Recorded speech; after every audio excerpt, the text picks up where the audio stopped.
dalam bab yang ke-56.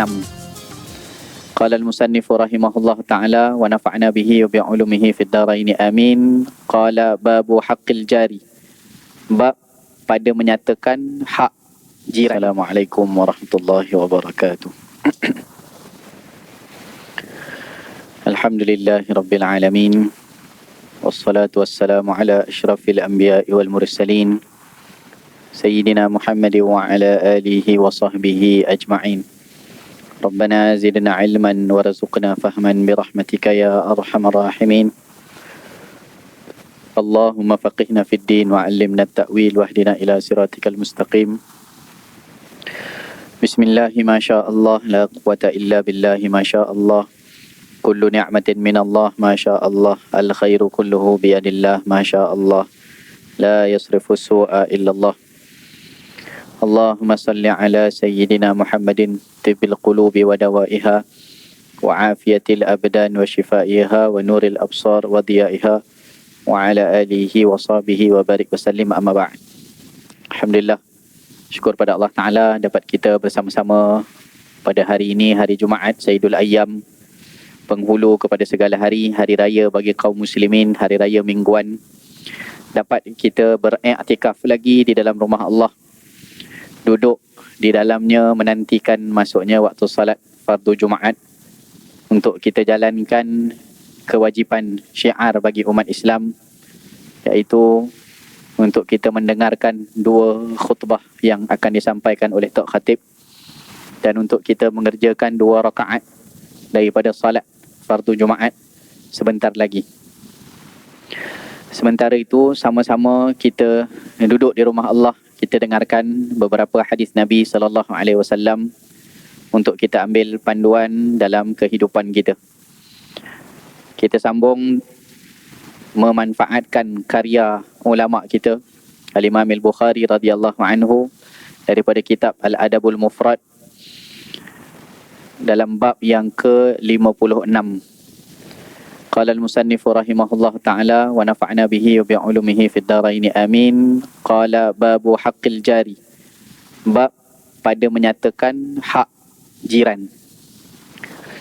Wa bihi ilaihi qala haddathana Ahmad bin Humaid qala haddathana Muhammad bin Fudail an Muhammad bin Sa'adin qala sami'tu Aba Dhabiyata al-Kala'i qala sami'tu al-Miqdad ibn al-Aswad يقول سأل رسول الله صلى الله عليه وسلم أصحابه عن الزنا قالوا حرام حرمه الله ورسوله فقال لأن يزني الرجل ب10 نسوة أيسر عليه من أن يزني بامرأة جاره وسألهم عن السرقة قالوا حرام حرمها الله عز وجل ورسوله فقال لأن يسرق min 10 ahli abyatin aisaru alaihi min an yasriqa min baiti jarihi. Daripada Sayyidina Al-Miqdad Ibn Al-Aswad radhiyallahu anhu, beliau berkata, Rasulullah sallallahu alaihi wasallam telah bertanya kepada sahabat-sahabatnya mengenai zina, yakni betapa dahsyatnya perlakuan zina ataupun hukum perbuatan zina. Maka para sahabat telah menjawab, haram. Allah dan Rasulnya telah mengharamkannya. Lalu baginda Rasul sallallahu alaihi wasallam bersabda bahawasanya berzinanya seorang lelaki dengan 10 orang perempuan, dalam riwayat yang lain daripada 10 buah rumah. 10 orang perempuan daripada 10 buah rumah yang jauh yang lain. Itu adalah terlebih ringan dosa atasnya berbanding dengan dia berzina dengan isteri jirannya. Jadi nak bagi tahunya, bukan kalau berzina ni digalakkan pergi buat jauh-jauh pula. Tetap juga hukumnya haram. Tak boleh. Cuma ada hak yang diceroboh. Berzina dengan 10 orang perempuan daripada kampung sebelah, daripada kampung negeri yang jauh-jauh.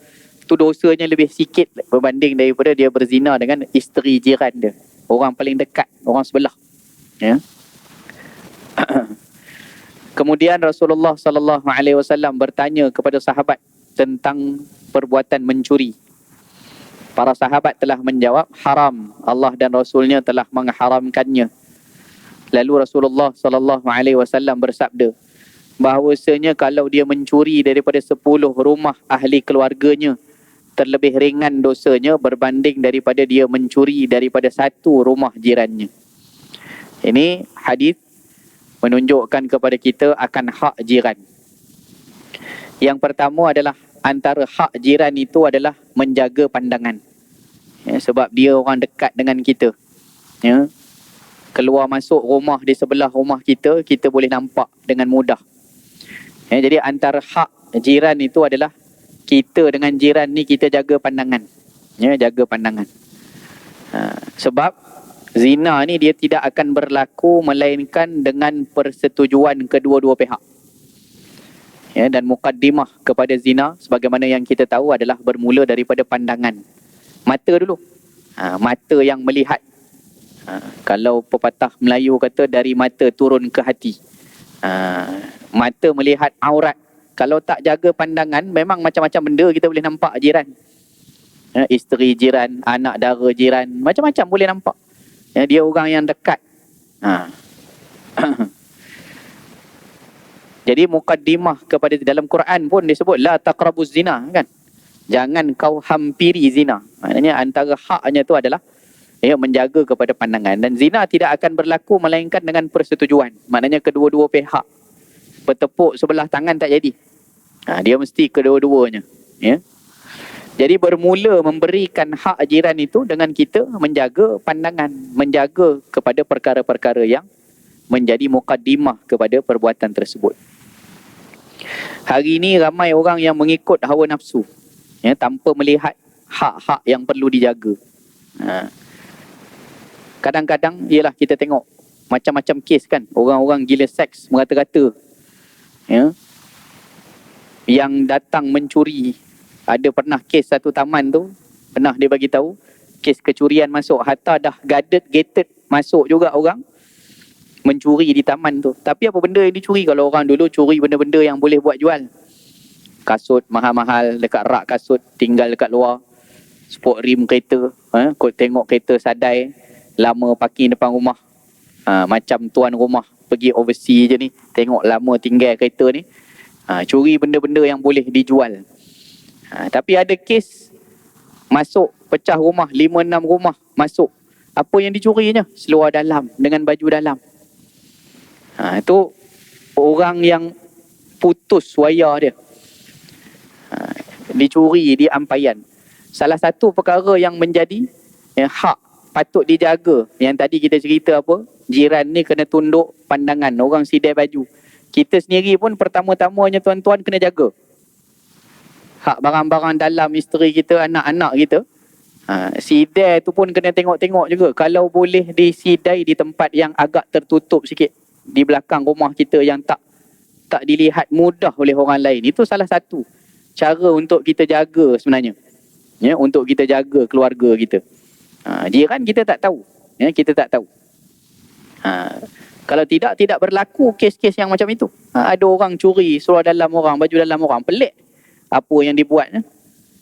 Tapi itu semua adalah kesan, natijah daripada hawan muttaba'. Ya, hawa nafsu yang dituruti. Hawa nafsu yang dituruti. Jadi perlu dijaga jiran. Memang begitulah. Ya. Hatta antara adab kita bila kita pergi ke rumah jiran kita adalah kita tundukkan pandangan. Mata tu jangan meliar, kan. Kita masuk tengok macam kita tengok hiasan di surau ataupun masjid. Kan tengok cantiknya lampu ni ada 5 biji, 6 biji. Tengok hiasan, baca ayat-ayat Quran yang terpamer kita. Indah, suasana indah. Tapi antara adab kita kalau pergi rumah orang, mata tak boleh liar macam tu. Tengok dia perhati pintu bilik rumah orang tu, anak dara mengintai di sebalik tirai apa ada dalam bilik. Perabot-perabot orang tu ditelik satu persatu. Itu adabnya tak boleh mata kita tu begitu. Menjaga kepada pandangannya. Dan hukuman zina kita tahu, kita dah baca riwayat Isra' Mi'raj, Nabi SAW diperlihatkan, ya, kepada hukuman orang-orang yang melakukan perbuatan zina, ya, adalah dia akan makan daging yang busuk dalam api neraka. bangkai. Dia makan bangkai. Kerana apa? Kerana dia sudah ada daging yang halal, iaitu isterinya sendiri. Tetapi dia masih mengambil daging yang diharamkan oleh Allah Subhanahu Wa Taala, iaitu orang lain yang ada maruah, ada hak untuk dijaga. Sepatutnya dia jiran, dia jaga maruah jiran dia. Tapi dia yang menggadaikan maruah jirannya. Dan daripada hadis ni kita tahu bahawa hukuman ataupun dosa yang dikenakan kepada orang yang buat hal dengan jiran itu adalah lebih berat lagi. Kerana apa? Dosa satu hal lah, dosa yang ditanggung di akhirat. Sebab Nabi SAW pun sebut gitu kan. Kalau seseorang berzina dengan 10 orang daripada kampung lain, itu lebih ringan daripada dia berzina dengan seorang jiran. Sebab apa? Sebab yang jiran tu dia akan menghadap hari-hari. Macam mana dia nak menghadap dengan suami orang tu? Macam mana dia nak menghadap dengan anak orang tu? Dia akan berhadapan dengan muka hari-hari, tengok sebelah rumah buat hal dengan jiran. Macam mana geramnya suami yang ada di sebelah tu, isterinya dinodai oleh orang yang dia sangkakan boleh dipercayai. Jadi jenuh menghadap lah cerita dia. Dan orang ini adalah disebut sebagai orang yang khianat, sebab diberi kelonggaran untuk masuk rumah dia ataupun berdekatan dengan rumah dia. Sepatutnya dia jadi orang yang amanah untuk bantu jaga, tetapi dia ambil kesempatan. Yang bawah tadi tu, selain daripada zina, mencuri kan. Mencuri ni orang tak akan dapat mencuri kalau dia tak tahu seelok-belok posisi barang-barang yang ada di rumah itu. Jadi sepatutnya dia amanah. Dia masuk, dah diberi masuk jadi tetamu ke rumah jiran, sepatutnya dia amanah. Tetapi dia ambil kesempatan sebab dah tahu kunci kereta ni tuan rumah letak mana. Dompet dia selalu dia balik rumah, dia terus letak atas rak dekat belah mana dia letak.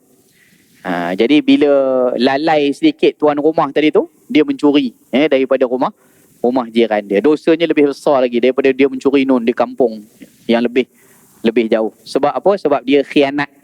Dia tidak amanah. Diberi kesempatan untuk masuk, dapat tengok seelok-belok posisi ataupun barang-barang dalam rumah, lalu dia khianat dengan dia mengambilnya tanpa hak. Bab yang ke-57. Babu yabda'u bil jari. Bab pada menyatakan memulai dengan jiran. Apa-apa perkara kebaikan kita mulakan kongsi dengan jiran. Wa bihi ilahi qala hadatsana Muhammad bin Minhal qala hadatsana Yazid ibn Zurai qala hadatsana Umar ibn Muhammadin an abihi an ibni Umar radhiyallahu anhuma qala Rasulullah sallallahu alaihi wasallam ma zala Jibril yusini bil jari hatta dhanantu annahu sayuwarrithuhu.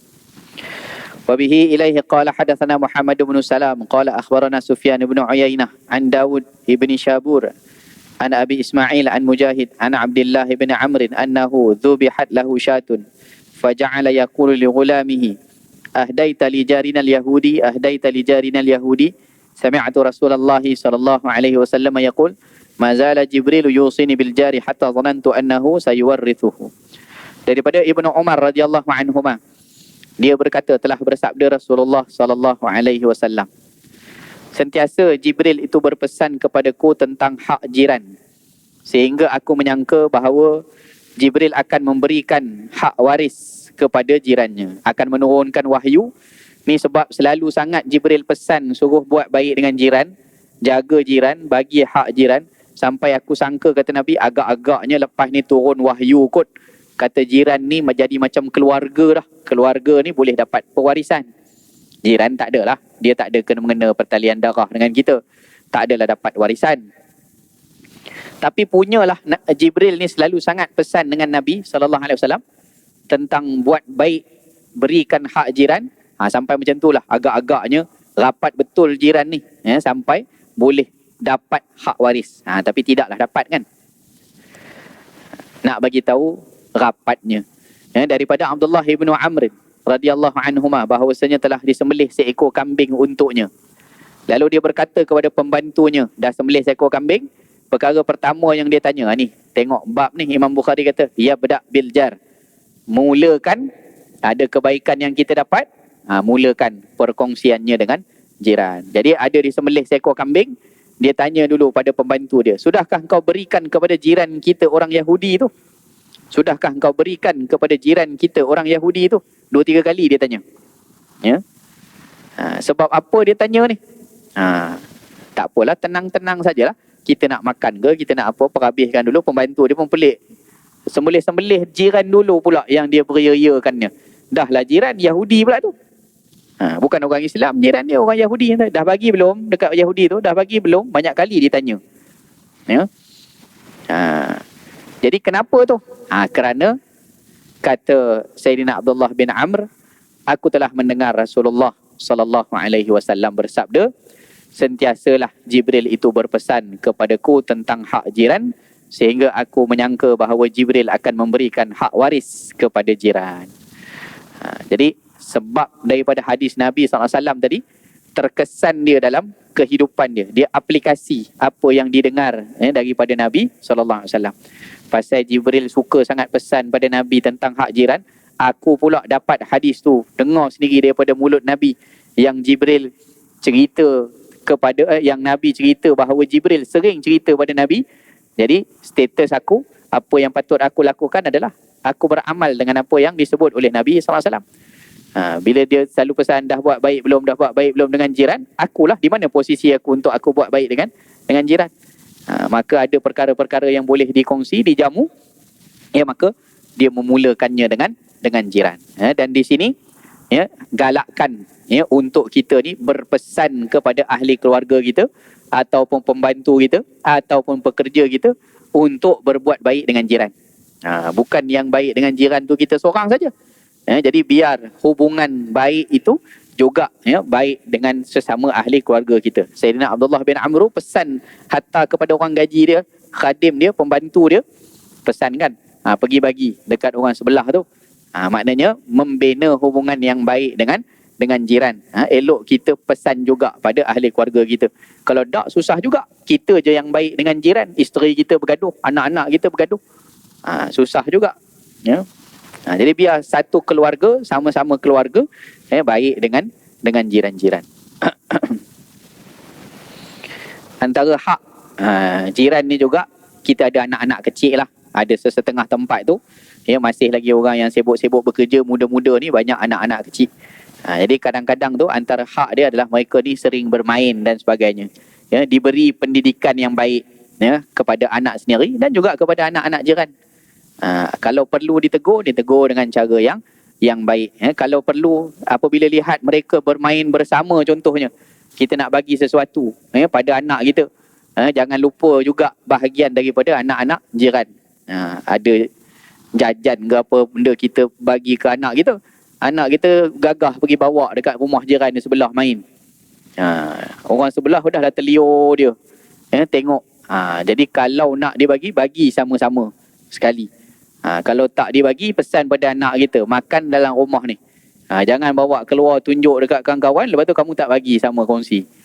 Kan kadang-kadang ada apa tu, babu-babu tu yang roti petang-petang lalu di taman tu, sekali-sekala tu belanja sama anak-anak jiran. Kan kadang-kadang anak-anak jiran belanja anak kita, kadang-kadang kita belanja mereka, gembirakan mereka, belikan roti seorang satu, boleh, tak ada masalah. Kadang-kadang sebab apa, mereka ni paling nampak lah.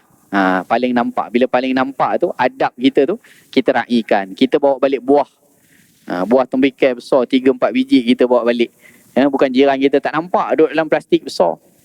Kan potongkan sikit untuk mereka, satu bahagian pergi hantar. Pesan kat anak, nak pergi hantar dekat rumah makcik sebelah, kan bagi dia rasa sikit. Tadi nampak kita masuk rumah tadi, dia ada dekat luar. Dia nampak dia kita beli buah ni, bagi dia sikit. Kan itu pun adalah satu adab yang baik ya, untuk kita memulakan kebaikan itu dengan jiran. Sampai Sayyidina Abdullah ni sebut apa, jiran dia yang Yahudi pun dia muliakan, diberikan hak dia ya, kerana saranan Nabi SAW. Kemudian satu hadis lagi sama juga, cuma hadis ni riwayat daripada Sayyidah Aisyah yang menyebutkan perkara yang sama, bahawa beliau mendengar Nabi SAW menyebut sentiasa Jibril berpesan tentang hak jiran, sehingga aku menyangka Jibril akan memberikan hak waris kepada jiran. Bab yang ke-58. Babu yahdi ila aqrabihim baban. Bab pada menyatakan pemberian kepada jiran yang terdekat. Antara banyak-banyak jiran, kalau nak bagi semua satu taman jenuh juga. Ada 60 biji rumah, takkan nak beli 60 biji temikai pula bagi setiap satu rumah. Jadi mana yang ada prioriti, mana yang ada keutamaan? Yang ada keutamaan adalah yang paling dekat lah. Yang paling dekat. Memanglah kalau boleh panggil semua sekali, yang itu pemurah lah. Dia buat kenduri, rajin dia buat kenduri, satu taman dia jemput, kan. Tapi kalau nak pilih untuk memberi, maka dia utamakan pada pemberian yang dekat. Wa bihi ilaihi qala hadatsana Hajjaj ibnu Minhal qala hadatsana Syu'bah qala akhbarani Abu Imran qala sami'tu Talhah an Aisyah radhiyallahu anha qalat qultu ya Rasulullah inna li jaraini fa ila ayyihima uhdi qala ila aqrabihima minki baban. Daripada Sayyidatina Aisyah radhiyallahu anha, beliau berkata, aku telah berkata kepada Rasulullah sallallahu alaihi wasallam, ya Rasulullah, sesungguhnya aku ada dua jiran.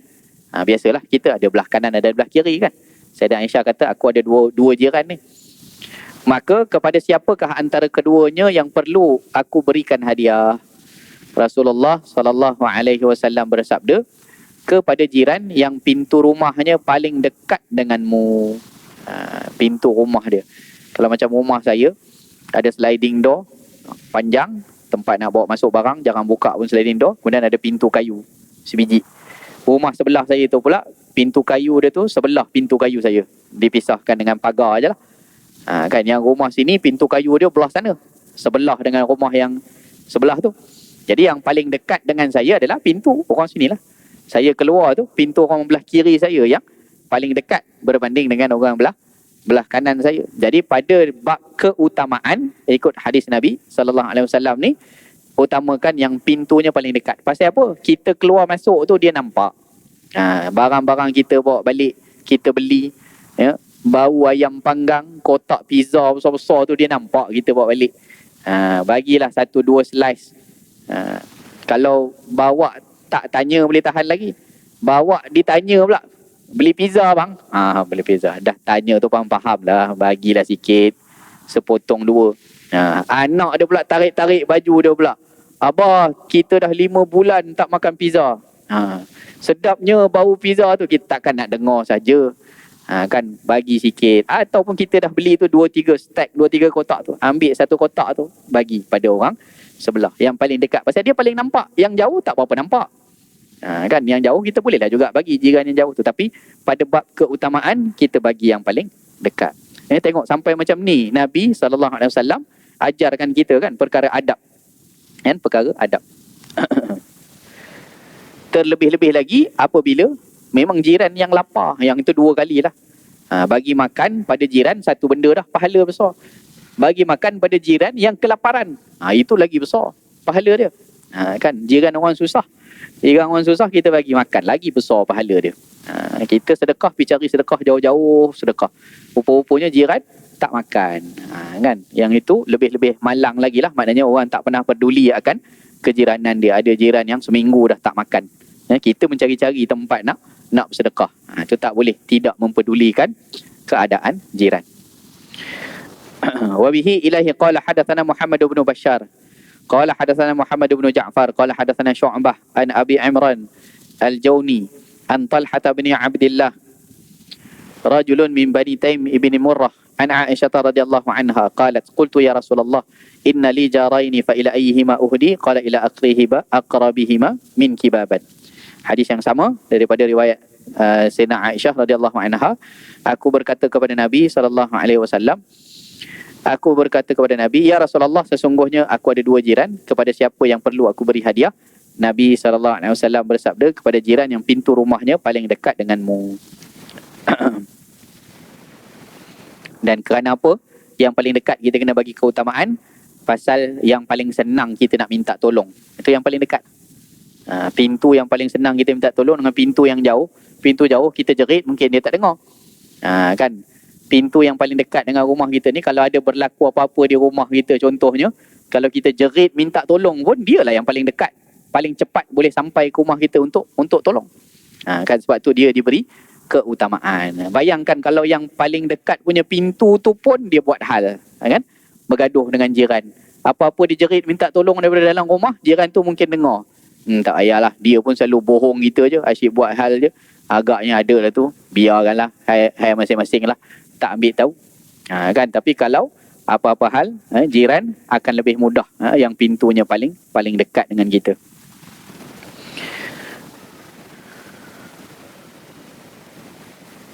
Sikit lagi. Bab yang ke-59, babul adna fal adna minal jiran. Bab pada menyatakan kedudukan kejiranan. Wa bihi ilahi qala hadatsana Husain ibn Huraits qala hadatsana al-Fadl ibn Musa anil Walid ibn Dinar anil Hasan annahu su'ila anil jari faqala 40 daran amamahu wa 40 khalfahu wa 40 an yaminihi wa 40 an yasarihi. Daripada Al-Hasan radhiyallahu anhu bahawasanya dia telah ditanya tentang jiran, maka dia menjawab 40 di hadapan, 40 di belakang, 40 di kanan dan 40 di kiri. Maksudnya berapa ramai yang dikira sebagai jiran ni? 40 kali 4 dah 160. Kan, mana kalau 160 rumah keliling rumah kita dianggap sebagai jiran, sebenarnya apa tu? Banyak lah 160 rumah. Satu taman mungkin, atau satu section mungkin, atau satu kampung mungkin. 160 rumah banyak tu. Kan? Satu line rumah kita baru 10 rumah atau 20 rumah. Ya, 160 rumah mungkin satu taman yang besar atau satu lorong. Kalau duduk apartmen 40 ke atas, 40 ke bawah. Kan, jadi semua tu dianggap sebagai jiran. Cumanya ialah kita hidup bersama-sama dengan jiran kan. Memang kena cari keharmonian. Kalau nak cari benda, nak buat persengketaan, memang banyak sebab yang akan menyebabkan kita berselisih dengan jiran. Kalau nak cari sebab bergaduh, banyak sangat. Tak payah tunggu, ialah banyak sangat benda. Pasu terletak lebih sikit saja pun dah boleh jadi bergaduh dah. Kan, pasal perihal dinding, nak renovate barang-barang, nak buat kenduri, parking kereta. Ya, sebenarnya hal kejiranan ni adalah perkara yang sangat mudah untuk kita berselisih. Tapi kena cari jalan lah. Nabi SAW suruh harmonikan hidup bersama-sama. Kena main peranan untuk kita sama-sama. Walau bagaimanapun, biasalah, mesti akan ada juga dalam kejiranan itu orang-orang yang mungkin jadi ujian kepada kita. Tapi tak apalah, asalkan di sisi kita kan, daripada pihak kita, macam mana kita berhadapan dengan jiran-jiran. Cerita panjang lah. Sebab adab-adab kejiranan ni memang banyak, ya, perihalnya. Hatta kan Nabi ajar adab-adab dia kan.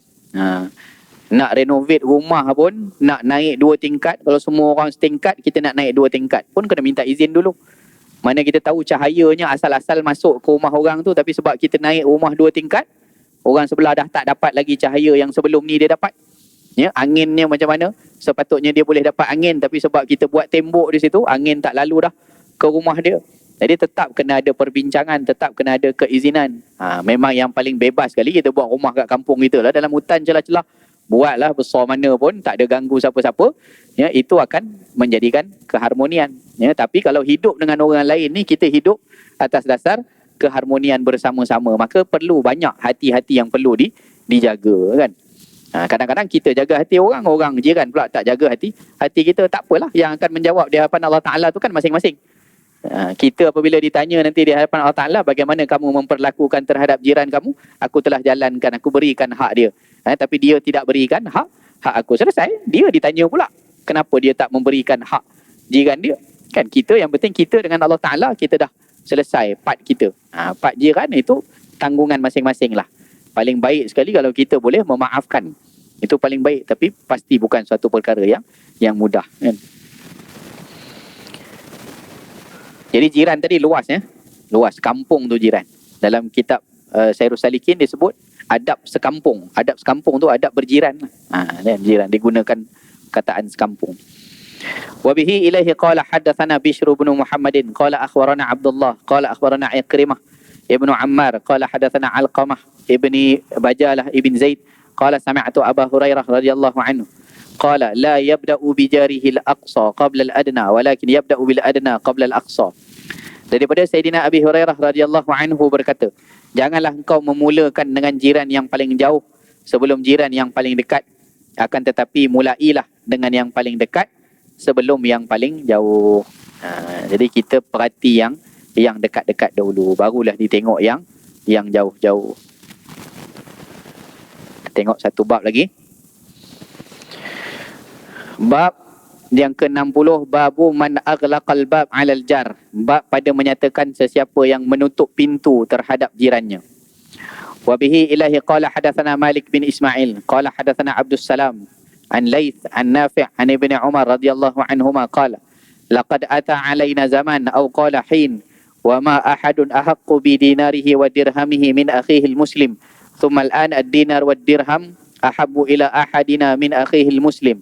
Sami'tu an-nabiyya sallallahu alaihi wasallam yaqul kam min jarin muta'alliqun bi jarihi yawm al-qiyamah yaqulu ya rab hadha aghlaqa babahu duni famana'a ma'rufahu.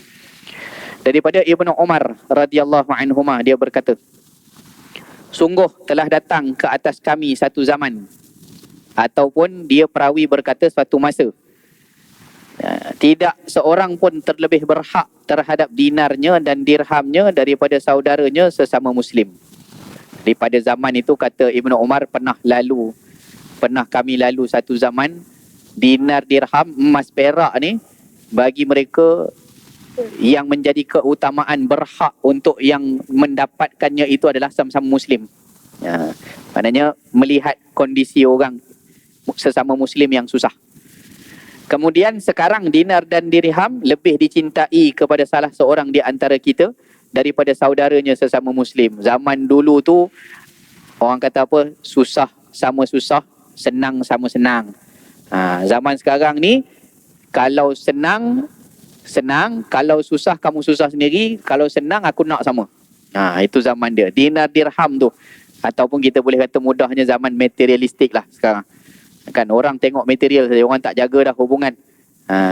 Jiran pun tengok buat rumah sekarang ni tidak mesra kejiranan dah. Kan 3 tier, 5 tier security. Kan security maknanya rumah kau, rumah aku. Apa nak jadi kat rumah aku punya hal. Apa nak jadi dekat rumah kau punya hal. Kau jangan sibuk rumah aku jangan sibuk rumah kau. Life kau punya, life aku punya. Itulah kehidupan sekarang. Aku nak kaya, engkau nak miskin, ikut suka engkau.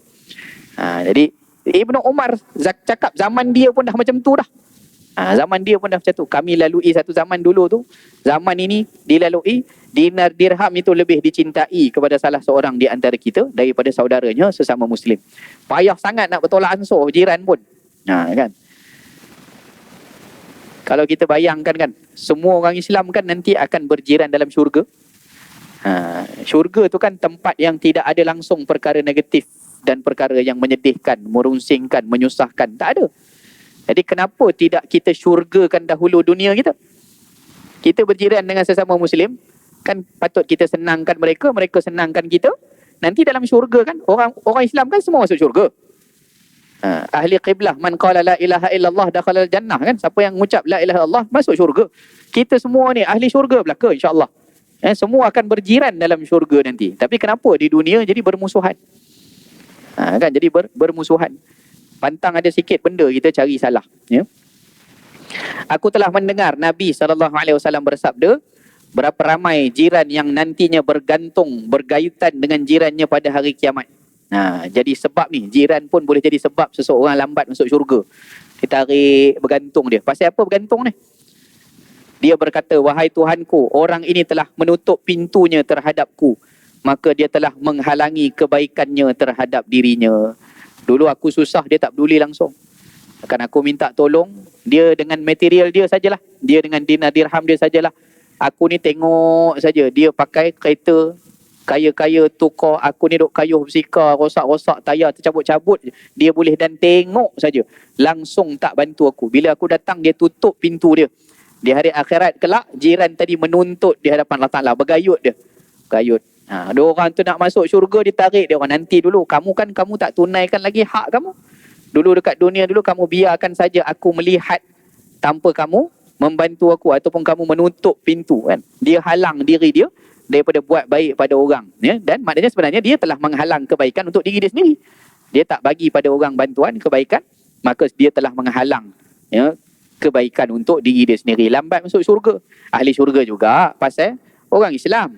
Tapi setiap suatu perkara ya, dinilai di sisi Allah Subhanahu wa taala. Ya, mudah-mudahan Allah selamatkan kita ya daripada kita berburuk perkara dengan jiran-jiran kita, dan minta lindung juga ya daripada jiran-jiran yang buruk perangainya daripada kita. Kedua-duanya lah kita pun perbaiki, perelokkan akhlak kita pada jiran, dan kita mohon pada Allah agar Allah Ta'ala memberikan kepada kita suasana ataupun jiran-jiran yang baik untuk kita, dan akhirnya kita semua berjiran dalam syurga Allah. Amin. Allahumma amin. Sallallahu ala sayyidina Muhammadin wa ala alihi wa sahbihi wa baraka wasallam. Assalamualaikum warahmatullahi wabarakatuh.